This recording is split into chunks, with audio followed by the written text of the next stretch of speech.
Il est difficile de croire que nous sommes en train de détruire la planète, car l'espace-temps entre nos conneries et la réaction de la nature n'est pas le même.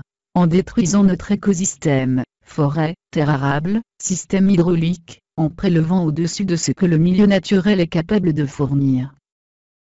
Comment comprendre que nous acceptons de courir au suicide par nos propres agissements sans réagir? D'abord, les signes de la menace sont interprétés selon des critères très variables, il y en a même qui contestent le réchauffement climatique d'origine anthropique.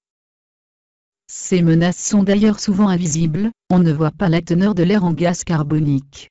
Même saint Thomas ne pouvait croire que ce qu'il voyait. Ensuite, quand la menace est bien analysée par les scientifiques, effet de serre, perte de biodiversité, réduction des ressources halieutiques, encore faut-il que les politiques se saisissent du problème. Mais les élus font comme leurs citoyens, ils ne pensent qu'à court terme et à leur prochain mandat électoral. Le débat démocratique demande du temps, la diplomatie a un rythme lent, qui n'est plus à la mesure des enjeux écologiques.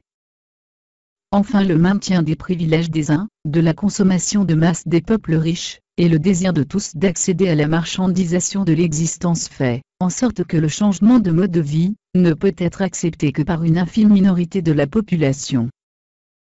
Pour le moment, les humains restent insensibles aux souffrances de la biosphère, ne prêtant attention qu'à leurs propres souffrances ou au plaisir des jeux, olympiques ou non. Il nous reste à bâtir une nouvelle éthique pour affronter la crise ultime.